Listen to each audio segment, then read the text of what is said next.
तो वेलकम है दोस्तों। देखिए, जेएसएलपीएस का एक वैकेंसी आ चुका है और अभी हम लोग इस वीडियो में 5 वैकेंसी के बारे में बात करेंगे। ठीक है, एक जेएसएलपीएस की है, एक मैकॉन की है और एक सीसीएल रांची की है और कहाँ कहाँ के, चलिए सब दिखा देते हैं। तो सबसे पहले ये जेएसएलपीएस का वैकेंसी है। ठीक, उसके बाद दिखा देता हूँ। ये आर्मी पब्लिक स्कूल रांची का है, जिसमें आपका UDC, LDC, accountant, NTT teacher और एडमिनिस्ट्रेशन जो है सुपरिटेंडेंट को लेकर, ठीक है, इन सब का है, सुपरवाइजर एडमिनिस्ट्रेशन। इसके अलावा तीसरा वैकेंसी सीसीएल रांची का है, उसके बारे में देखते हैं। तो नेक्स्ट देख लेते हैं, ये है सीसीएल रांची। ठीक है, सीसीएल रांची की वैकेंसी है और इसमें क्लर्क का पोस्ट है 4 गो। नेक्स्ट देख लेते हैं, इसके अलावा कौन सी वैकेंसी है। तो ये है मैकॉन रांची। ठीक है, मैकॉन नाम सुने होंगे, बहुत बड़ी कंपनी है रांची में, डोरंडा में स्थित है। पीएसयू है, पीएसयू मतलब पब्लिक सेक्टर यूनिट। ठीक है, और गवर्नमेंट ऑफ इंडिया अंडरटेकिंग है ये। स्टील बोल सकते हैं, जो ये स्टील उत्पादन जो काम करता है ना, वो भी मैकॉन का ही एक ब्रांच है। ठीक है, मतलब मैकॉन भी स्टील उत्पादन का एक ब्रांच है।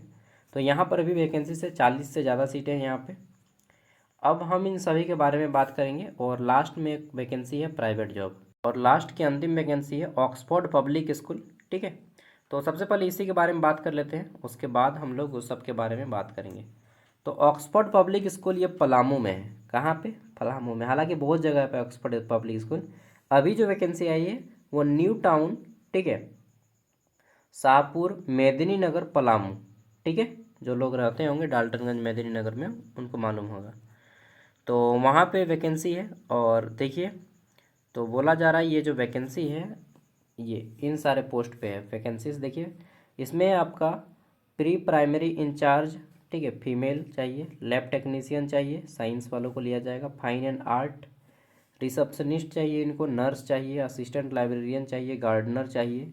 ठीक है, और जिनको अप्लाई करना है 20 नवंबर से पहले आप लोग अपना ईमेल आईडी इस ईमेल आईडी पे सेंड कर दीजिएगा।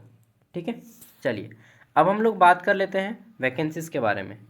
तो वैकेंसीज, चलिए भाई, मैंने एक बताया था कि अब जो भी वैकेंसीज आएंगे या तो वो डायरेक्टली डिपार्टमेंटल होगा या फिर आपका आउटसोर्स में चला जाएगा, या फिर अगर वैकेंसी आएगा तो एक्सपीरियंस का डिमांड करेगा। और मैं ऐसा ही नहीं बोल रहा था। ठीक है, मैं जो भी बोलता हूँ पूरी तोल तोल के बोलता हूँ। तो मतलब ऐसा नहीं, कॉन्फिडेंस है इसीलिए बोलता हूँ।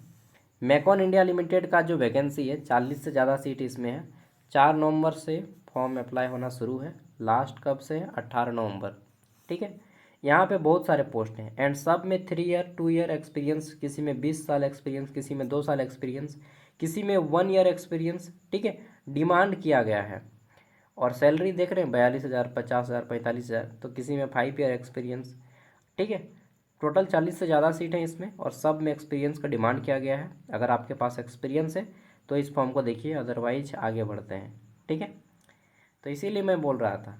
ये सीसीएल रांची का है, इसमें क्लर्क की वैकेंसी है, 10th pass, CCL Ranchi clerk vacancy. But क्या है भाई, डिपार्टमेंटल है। ठीक है, वैकेंसी तो आ रहा है लेकिन ये डिपार्टमेंटल है। देखिए यहाँ पे स्टोर इशू क्लर्क ग्रेड 3, 4 गो सीट है। ठीक है, और यहाँ पे डेट दिया गया है, एप्लीकेशन फॉर्म भी दिया गया है, 24 तारीख से लास्ट डेट है आपका। कब है जी? तो 15 नवंबर इसका लास्ट डेट है। और ये फॉर्म का फॉर्मेट भी है यहाँ पे, फॉर्म को भरने का फॉर्मेट। ठीक है, ये देखिए, लेकिन ये केवल वही फॉर्म भर पाएंगे जो यहाँ पे देखिए सबसे ऊपर में लिखा जाता है। कहाँ गया? सबसे ऊपर यहाँ पे। ठीक है, देखिए यहाँ पे बोला गया है कि जो सूचना है यह आंतरिक परिपत्र सीसीएल मुख्यालय में कार्यरत अस्थायी कर्मचारियों के लिए है। जो सीसीएल मुख्यालय में कार्यरत नहीं है वो कृपया इस प्रपत्र को न भरें। इंटरनल नोटिफिकेशन है, समझ रहे हैं? तो अभी वैकेंसी आ रहा है, सब अपना इंटरनल आदमी को ही सिलेक्शन दे रहा है। बीसीसीएल में भी वही रोल चल रहा है, ईसीएल ईस्टर्न कोलफील्ड लिमिटेड में भी वही चल, मतलब सब जगह आजकल लगभग लगभग अपना डिपार्टमेंटल ही सिलेक्शन ले रहा है। अब देखते हैं आर्मी पब्लिक स्कूल। ठीक है, आर्मी पब्लिक स्कूल में क्या है? तो आर्मी पब्लिक स्कूल में वैकेंसीज हैं। इसमें बाल वाटिका, जो लोग एनटीटी का कोर्स किए हैं, नर्सरी टीचर्स ट्रेनिंग, या डीएलएड का कोर्स किए हैं या बीएड का भी किए हैं, लेडी हैं अगर आप, लड़की हैं, तो यहाँ पे फॉर्म में अप्लाई कर सकती हैं। बाल वाटिका कोऑर्डिनेटर के 4 गो है, बाल वाटिका टीचर की 8 गो है, ठीक है। और एक चीज़, इंग्लिश आपका फ्लुएंसी होना चाहिए इस इंस्टीट्यूट में अप्लाई करने के लिए। आर्मी पब्लिक स्कूल में आपको फ्लुएंसी मांगा जाएगा इंग्लिश, ठीक है। इंटरव्यू आपका हिंदी इंग्लिश दोनों लैंग्वेज में होगा, बोथ लैंग्वेज में, बट आपको इंग्लिश अच्छा से आना चाहिए। हालांकि आता है सबको उतना ना। यहाँ पे देखिए क्या है, तो सुपरवाइजर एडमिनिस्ट्रेशन, यूडीसी, एलडीसी, अपर division clerk, lower division clerk और अकाउंटेंट, ये सारे पोस्ट देख लिए। सैलरी कितना मिलेगा, तो जो भी इनका वेजेज रूल्स है उसके अकॉर्डिंग दिया जाएगा। क्वालिफिकेशन यहाँ पे बताया गया है, ठीक है, बाल वाटिका और इनका, कि इसमें तो लेडी टीचर को ही लिया जाएगा। और एज 25 से 40 साल होना चाहिए इनमें। बाकी सब में देखिए एक्सपीरियंस का डिमांड किया गया है, ठीक है। यहाँ पे देखिए RETD, इसका मतलब रिटायर्ड वालों को इसमें लिया जाएगा, ठीक। इसमें देखिए यूडीसी में बीकॉम एंड साथ में क्या बोला गया है यहाँ पे, 5 year of experience as a clerk accountant, ठीक है। यहाँ पे देखिए, यहाँ पे ये जो यूडीसी है इसमें बोला गया है, इसमें एक्सपीरियंस का डिमांड नहीं है। ग्रेजुएशन एंड, यहाँ पे देखिए ग्रेजुएशन और 10 year of service as a clerk for ex service man computer, ठीक है। तो देखिए कुल मिला के वैकेंसी आम आदमी के लिए आजकल नहीं बचा है। यहाँ पे देखिए कॉमर्स है और 15 ईयर ऑफ एक्सपीरियंस, 15 साल का अनुभव चाहिए यार। 10 नवंबर फॉर्म को भरने का लास्ट डेट है, यह फॉर्म का फॉर्मेट है। सब मैं वीडियो का डिस्क्रिप्शन में मर्ज करके दे दूंगा एक साथ। अब चलिए मैं दिखाता हूँ JSLPS का, यहाँ पर भी नहीं होगा। तो तैयारी कर रहे हैं ना, आजकल नौकरी किसका लगता है, मैंने बताया था एक दिन। और अगर जनरल फॉर्म में बोलिएगा तो वोकेशनल कोर्स जो लोग करते हैं उन लोग को कुछ हद तक नौकरी लगने का संभावना भी है। वोकेशनल माने जैसे कि BCA, MCA, B Tech, diploma, ITI, ठीक है, और क्या बोलते हैं बीएड, ठीक है। ये सब में वोकेशनल कोर्स में आपको कुछ हद तक संभावना भी है। लेकिन BA BCom BSc या MA MCom MSc करके कहिएगा हम नौकरी लेंगे आज के ज़माना में, तो भूल जाइए भाई। यहाँ पे देखिए अलग अलग पोस्ट में वैकेंसी है। ये आपका कंसल्टेंट ST से एगो सीट है। Consultant law and accountant expert, इसमें 2 सीटें हैं, ST से और UR से, ठीक है।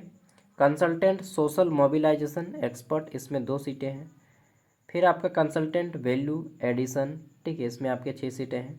कंसल्टेंट क्रॉप, इसमें आपके टोटल 4 सीटें हैं। डेट ऑफ इंटरव्यू कब है, इंटरव्यू 17 नवंबर को। लेकिन सबका इंटरव्यू नहीं होगा, और इंटरव्यू का देखिए टाइम वगैरह डेट वगैरह सब दे दिया गया है। ये टूपुदाना में इंटरव्यू होगा यहाँ पे, ठीक है, 10 से इतना बजे। और बाकी पढ़ लीजिएगा। लेकिन हर कोई अप्लाई नहीं कर पाएगा। यहाँ पे अप्लाई कौन करेगा, जिसके पास 3 ईयर ऑफ एक्सपीरियंस है, कॉमर्स किए हों और 3 ईयर ऑफ एक्सपीरियंस है, तो ही आप इसमें अप्लाई कर पाएंगे। नेक्स्ट देखते हैं दूसरे में। दूसरा जो पोस्ट है आपका, इसमें भी 3 year of experience, post graduation PG हो, इसके साथ ही आपका, सॉरी, इसमें 4 साल का एक्सपीरियंस मांगा गया है यार। 3 साल का ना, मिनिमम 3 ईयर, और 4 year post graduate degree, diploma, और 3 साल का एक्सपीरियंस। इसमें भी 3 साल का एक्सपीरियंस, इसमें भी आप ग्रेजुएट हो, ठीक है, full time graduate degree in agriculture 4 साल का, और 3 ईयर ऑफ एक्सपीरियंस।